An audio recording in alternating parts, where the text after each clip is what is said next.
오늘의 말씀의 제목은 함께 하시는 예수님이라는 겁니다. 우리와 함께 하시는 예수님. 오늘 본문의 내용은 요한복음 6장 1절에서부터 15절까지의 말씀으로 우리가 은혜를 나눌까 합니다. 너무나 잘 알고 있는 이야기입니다.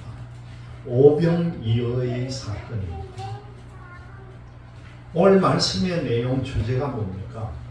예수님께서는 배고픈 사람들에게 긍휼한 마음으로 먹을 것을 해결해 주시고 싶으셨다는 거죠.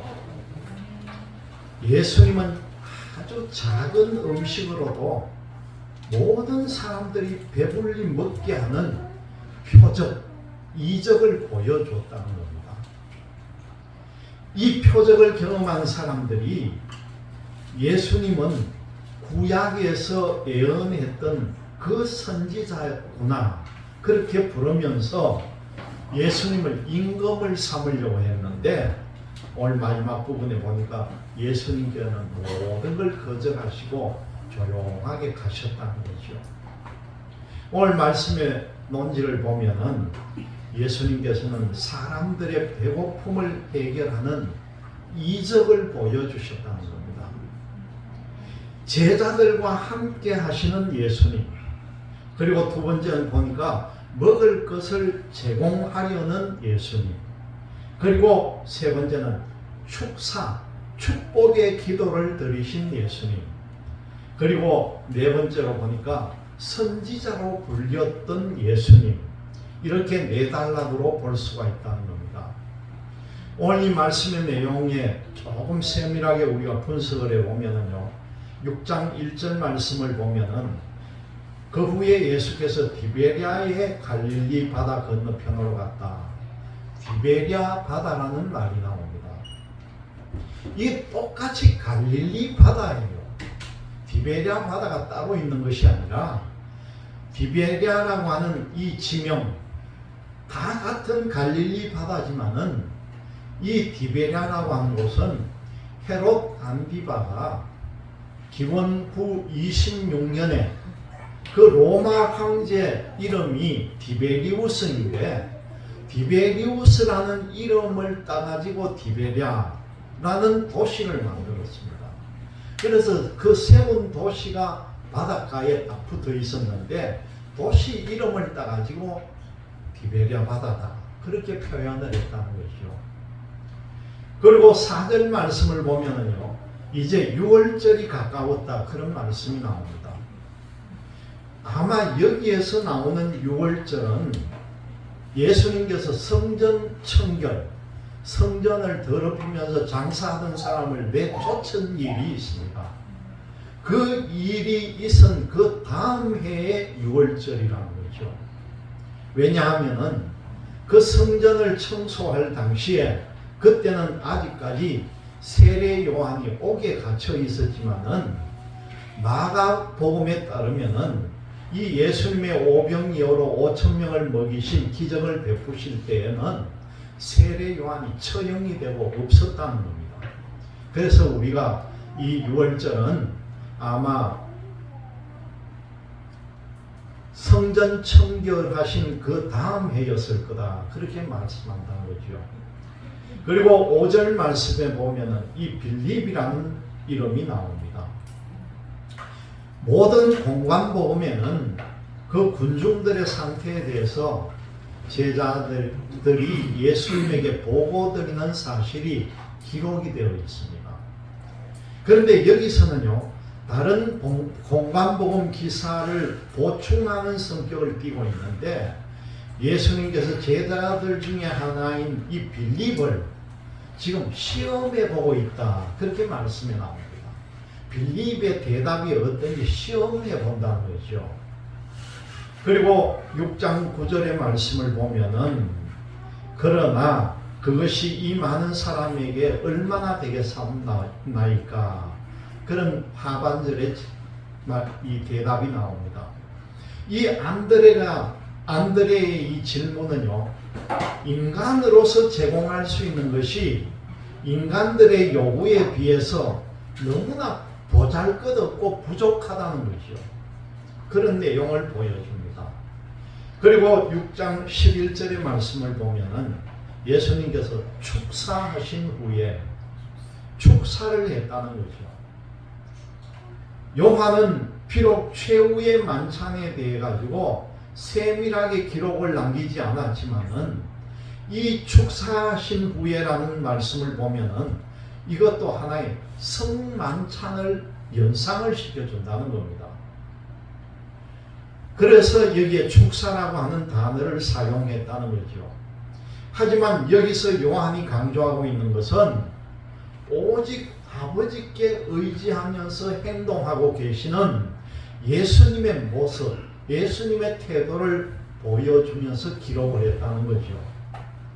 그리고 6장 14절에 보면은 세상에 오실 그 선지자다.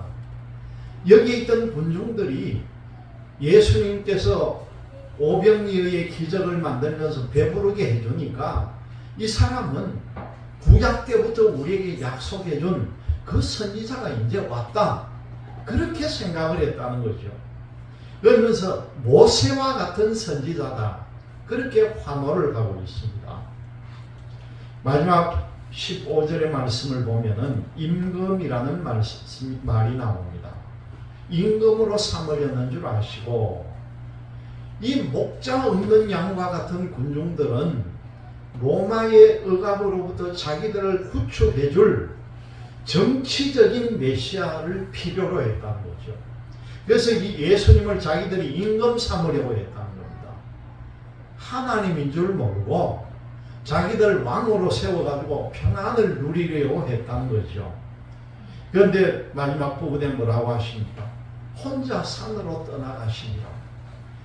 예수님께서 광야에서 사역을 시작하기 전에 사단의 시험을 받았던 경험이 있듯이 그것이 증거해 주듯이 이 예수님의 마음속에는요 세상의 왕권에 대한 욕심이나 미련 같은 것은 전혀 없었다는 걸 우리에게 보여줍니다. 예수님께서는 그 모든 걸 여의치 않았다는 거죠. 오늘 이 말씀을 통해 보면은 예수님께서 말씀하실 때에 사람들이 참 재밌게 들었다는 걸 알 수가 있습니다. 예수님이 산상수훈을 말씀하셨을 때에 그 마태복음 7장 28절에서 29절의 말씀을 보면은 예수님이 산상수훈의 설교를 하실 때에 예수님이 가르치는 데 대해서 사람들이 놀랐다 그렇게 말합니다. 그 이유는요 서기관들이나 그 시대에 권위 있는 사람들이 하는 말과는 전혀 다른 말씀을 하더라는 거죠. 예수님이 갈릴리 가버나움 동네에서 안식일에 가르치실 때에는요 누가복음 4장 32절을 보면은 그 가버나움 동네 안식일에 가르칠 때에 예수님의 말씀의 권위에 놀라는 사람들이 있었다 그렇게 말합니다. 사람들이 놀랐다는 거죠. 전 모두가. 그리고 예수님께서 천국 비유를 말씀하신 후에 고향을 방문했을 때요 사람들은 이 마태복음 13장 54절을 보면은 고향 땅에서 예수님께서 말씀을 전하실 때에 그 예수님의 지혜와 능력에 놀랐다 그렇게 말씀합니다. 놀랄 수밖에 되어 있습니다. 자기들이 아는 예수는 다 알고 있잖아요. 고향에 그 아버지 몫을 따라 맨날 일하러 다니던 그 몫수 저 사람에게 어떤 저런 지혜가 있을까? 놀라운 말이 어떻게 나올까? 놀랄 수밖에 없는 거죠. 거기다가요 예수님은 병자를 고치고 귀신을 내어쫓습니다. 여러분 이 정도 되면은요 말 안 하더라도 예수님에 대한 소문이 삽시간에 온 세상에 퍼지기 시작했습니다. 자연적으로 예수님을 보고 싶어 하는 사람들이 많아진다는 거죠. 그래서 사람들이 뭐라고 하겠습니까? 몸이 불편하고 어렵고 힘든 병자를 보면 이 사람 가야 돼. 예수님 만나면 당신도 나을 수 있다. 그러면서 병자들과 모든 귀신 들린 사람을 모아서 오다 보니까 그 사람의 수가 얼마나 많아졌겠습니까? 예수님께 가면은 다 치료가 되고 건강을 되찾을 것이라는 희망을 가지고 모여들었다는 거죠. 또 예수님을 따라다니면서요, 예수님께서 놀라운 말씀을 하는 것을 더 들려달라고 쪼르면서 다니는 사람들도 있었을 거라는 겁니다. 예수님을 따라다니면 내가 더 무슨 유익이 있을 것이라는 희망도 가지고 있어서 사람들이 하루 종일 따라다니면서 배가 고픈 것도 잊고 따라다녔다는 것이죠. 여러분, 세상 사람들은요, 참 인기를 좋아합니다. 인기가 올라가는 게 어쩌면 그렇게 좋은지요. 어저께 여러분들 보도 나오는 거 못 봤습니까? 우리나라의 방탄소년단이 10주년을 맞아가지고 어저께 여의도 한강나루 인근에서 축제를 했는데 전 세계에서 젊은이들이 모인 숫자 한 30만, 40만 명이 어저께 모여가지고 잔치를 했습니다. 그럼 권사님 방탄소년단 아십니까? 방탄소년단 젊은 청년이 7명이에요. 그런데 여러분, 검정구의 자존심 가지시기 바랍니다. 7명 중에 2명이 부산아인데요, 그 중에 1명이 서동아예요. 검정구 서동. 전 세계적인 스타를 가지고 있는 검정구에, 여러분, 전 세계 사람들이 모이는데 검정구 서동 가면은 이 아이의 흔적을 보기 위해서 사람들이 모여온대요. 금지를 가요. 한 해는 멀지 않게 바로 만덕인가 북구의 아이예요. 부산에서 7명 중에 2명이 바로 가까이 젊은 친구예요. 그래서 방탄소년단 이 행사에 경찰이고 온 사람들이 혹시나 이태원처럼 사고 날까 싶어가지고 전체 동원이 돼가지고 통제를 하고 했는데 얼마나 엄청난지 모릅니다. 이 아이들이 1년에 벌어들이는 수입이 상상을 초월합니다. 현대자동차처럼 제철, 철거는 안 써도 되고요, 기름 들 일 없고 전기 들 일 없습니다. 이것만 잘 쓰면 됩니다. 다니면서 춤 잘 추고 이거 몸만 잘 쓰면 돼요. 얼마나 미쳐 만들고 세계를 끌어들입니까?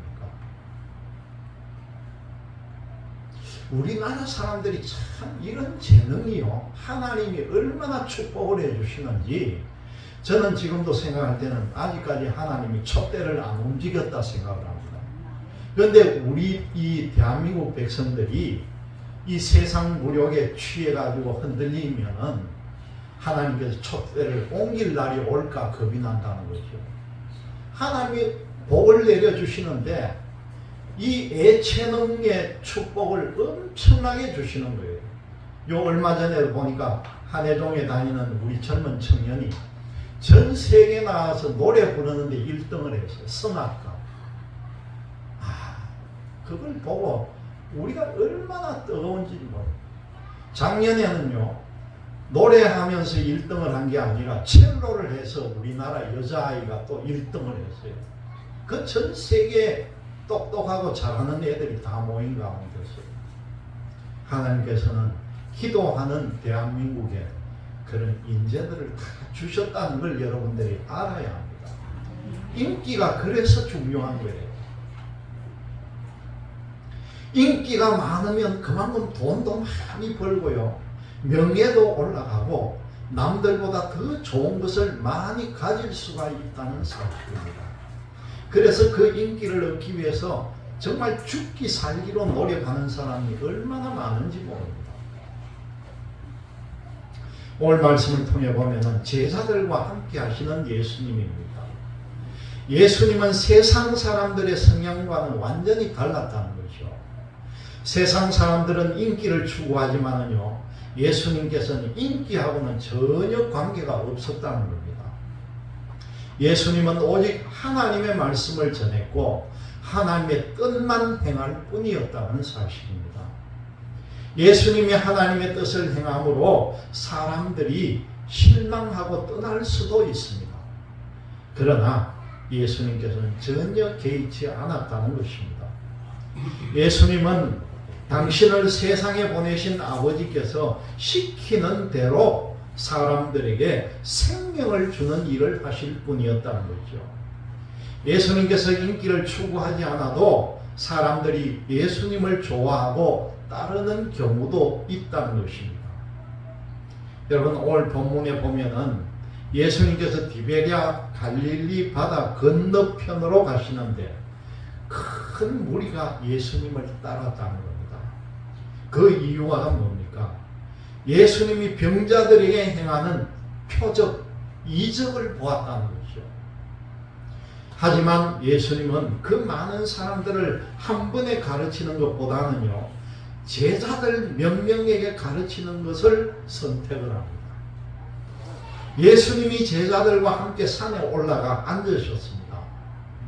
그런데 예수님을 찾아서 따라오는 사람들이 매우 많았다는 거죠. 이때가 유대인의 명절인 유월절이 가까워 오는데 사람들이요, 유월절 준비도 안 하고 예수님을 모두 따라왔다는 겁니다.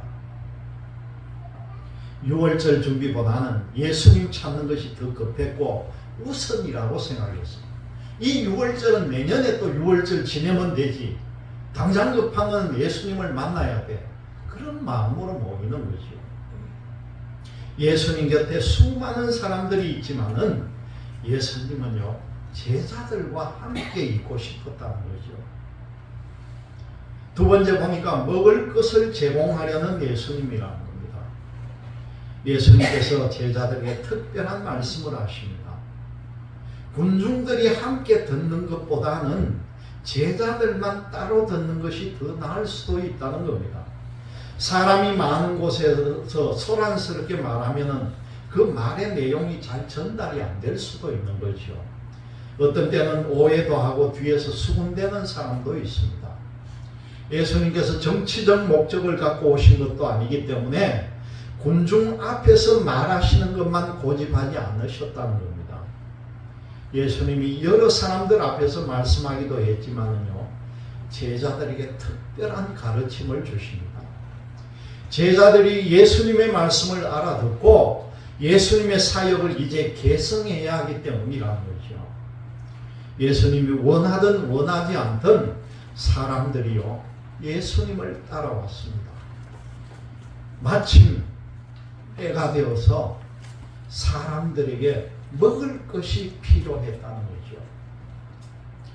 예수님께서 제자 빌립에게 어디서 떡을 사서 이 많은 사람을 먹이겠느냐, 그렇게 빌립에게 말합니다. 어디에서 떡을 사가지고 이 많은 사람을 먹일 수가 있겠느냐, 그런 말이죠. 이때 빌립은 뭐라고 말합니까? 단번에 주님, 200데나리온 정도의 돈을 가지고도 모자랄 것 같다, 그렇게 말합니다. 여러분들이 그냥 성경을 200데나리온 하니까 200데나리온이라는 그게 상상이 안 되잖아요, 여러분. 1데나리온이요, 장정 한 명이 하루에 일하는 품삯이라고 보면 돼요. 요즘 일반적으로 노동일을 하더라도 하루 품삯을 약 10만 원이라고 잡으면은 200데나리온이면은요, 우리 돈으로 따져도 2천만 원입니다. 이 사람들에게 떡을 먹이려면은 2천만 원은 있어야 될 것인데 그것도 모자랄 것 같습니다, 그렇게 말합니다. 제자 중에 안드레가 예수님께요, 한 아이가 가지고 있던 그 아이가 먹으려고 하던 그 양식, 그걸 조금을 얻어가지고 가지고 온다는 것입니다. 보리떡 5개와 물고기 2마리입니다. 이 아이가 먹을 양이에요. 그런데 이 많은 사람에게 이것 가지고는 턱없이 부족하다는 거죠. 그런데 여러분 아셔야 될 것은 사람들을 보시고 난 뒤에 예수님의 마음에 먹을 것을 주려고 하는 주님의 긍휼한 마음이 여기에 담겨 있다는 걸 알아야 합니다. 예수님은 사람들에게 일상의 필요를 채워주려는 관심을 보여주셨습니다. 그게 뭡니까?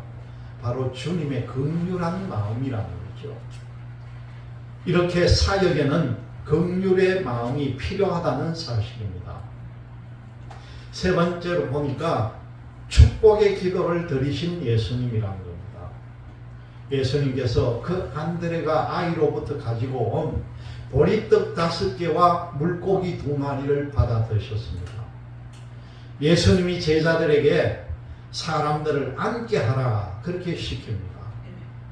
그리고 예수님이 제자들과 그 올라가신 산에 잔디가 매우 많았고 사람들이 모여 앉기 좋은 환경이었다는 거죠. 예수님을 보고 만나고 말씀을 드리려고 모여든 사람이 오늘 기록에 보니까 5,000명쯤 되었다 그렇게 말합니다. 여러분 근데 잘 아셔야 될 게요, 5,000명을 그냥 5,000명으로 알면 안 돼요. 이때 기록한 것은 남자들, 성인 남자들만 헤아려서 5,000명입니다. 그러면은 아이와 여자들은 포함이 안 된 숫자예요. 그러면 얼마나 많은 사람이었겠습니까? 아무리 몰라도 한 7,000, 8,000은 됐을 거다 그렇게 볼 수도 있죠. 성인 남자만 5,000명이었으니까. 예수님이 먼저 보리떡을 들고 하나님께 기도를 합니다. 그리고 먹는 사람에게 복이 되도록 축복의 말씀을 하셨습니다. 그리고 난 뒤에 예수님께서 제자들을 통해서 보리떡을 나누어 주게 했습니다. 그리고 또다시 물고기를 손에 들고 축복의 기도를 하신 후에 다시금 제자들의 손을 거쳐서 사람들에게 한 사람 한 사람 공평하게 나누어졌습니다. 그러면서 사람들이 더 먹기를 원하면 더 주라 그런 말씀도 합니다. 한 아이가 먹을 만큼의 양식이요, 그 많은 사람들에게 나누어졌다는 거죠. 지금 예수님의 제자들과 5,000명이나 되는 사람들이 이 놀라운 표적, 이적을 경험하고 있습니다. 병자들에게 행하시는 예수님의 표적을 보고 따라온 사람들에게요, 양식이 많아지고 또 눈앞에서 보여지는 표적을 경험하게 되었다는 거죠. 예수님께서는 사람들이 다 배불리 먹고 남은 후에 남은 조각을 거두되 버리는 것이 없게 하라 그렇게 말씀합니다. 그래서 다 먹고 남은 조각을 거두고 보니까 몇 광줄이요? 12광줄이가 남았더라는 거죠. 여러분, 예수님이 축복을 하시면은요, 작은 것이 커져요. 그리고 적은 것은 많아지는 역사가 생깁니다. 그걸 우리가 이 사건을 통해서 알아야 된다는 거죠. 예수님이 축복하시면 풍성해지고 남는 것까지 생겨난다. 그걸 믿으시기를 바랍니다. 우리는 비록 힘이 약할지라도 예수님께서 우리에게 복을 주시면은요, 우리에게 엄청난 은혜가 쏟아질 것을 믿으시기를 바랍니다. 여러분, 저는 이 모습을 보면서 어떤 상상을 하는지 압니까? 야, 이것이 천국 잔치겠다. 여러분들, 우리가 나중에 모두가 하늘나라 영원한 세계로 갈 것인데 그 하늘나라의 천국 잔치는 어떤 모습일까? 여러분, 그 상상을 한번 해보세요. 천국의 모습이 이런 모습이에요. 내 머릿속에 상상하는 것들이 내 눈앞에서 이루어진다는 걸 여러분 한번 생각해 보세요. 얼마나 놀라운 일이겠습니까? 천국에 가면은 철 따라 있는 생명나무 과일이 열리는 그걸 우리는 따먹고 살 거예요. 그 모습을 호두가 이루어지는 세계를 제가 묵상하면서 보니까 예수님께서 이 오병이어의 기적을 통하면서 보여준 내용이 무에서 창조를 해주시는 하나님의 역사가 천국 잔치의 모습을 보여주는 그 모습과 똑같더라는 겁니다. 네 번째로 보니까 선지자로 불리어진 예수님이라는 겁니다. 표적을 보고 따라온 사람들이 또 표적을 보게 됩니다. 이런 표적을 행할 분은요, 하나님의 아들밖에 없다는 거죠. 그런데 사람들은 자기들의 전통과 기억에 의해서 예수님을 이해하려고 합니다. 사람들은 예수님을 향해서 참으로 세상에 오실 그 선지자다, 그렇게 생각을 했다는 거죠. 신명기 18장 15절의 말씀을 제가 한번 읽어드립니다. 내 하나님 여호와께서 너희 가운데 내 형제 중에서 너를 위하여 나와 같은 선지자 하나를 일으키시리니 너희는 그의 말을 들을지니라. 그런 말씀이 나와요. 여기에서 나오는 그 선지자는 메시아를 의미를 합니다. 이스라엘 사람들이 오랫동안 고난을 겪다 보니까 메시아가 와가지고 지금 자기들을 구해줄 것이다, 그렇게 기대를 하고 있었다는 거죠. 그들이 귀하게 여기고 사상의 표준으로 삼는 율법에 메시아를 지칭하는 그 선지자가 있다는 겁니다. 예수님이 표적을 행하시는 것을 본 사람들에게는 예수님을 메시아로 생각할 수도 있다는 거죠. 메시아로 왔으니 자기들을 구해 주어야 해서 사람들이 그 예수님을 억지로 붙들어서 지금 왕으로 모시려고 한다는 겁니다. 여러분, 그렇지만 예수님은요, 이 세상에 오신 목적은 세상의 권력을 차지하는 그런 임금이 되려고 한 것이 아니었다는 거죠. 예수님은 하나님의 아들이십니다. 사람들에게 영생을 주려고 이 세상에 오셨다는 겁니다. 그래서 예수님이 다시 어떻게 했습니까? 산으로 올라가셨다는 겁니다. 하나님 아버지와 독대를 하기 위해서 산으로 기도하러 올라가셨다는 거죠. 사람들이 생각하는 인기와요, 권력이 예수님에게는 중요하지가 않습니다. 예수님께서 사람들에게 생명을 주는 일이 훨씬 더 중요하다는 사실이죠. 오늘 이 말씀을 통해서 삼위일체 하나님으로 우리에게 오신 이 예수를 다시 한번 생각하는 여러분들이 다 되시기를 주님의 이름으로 기원드립니다. 기도합니다.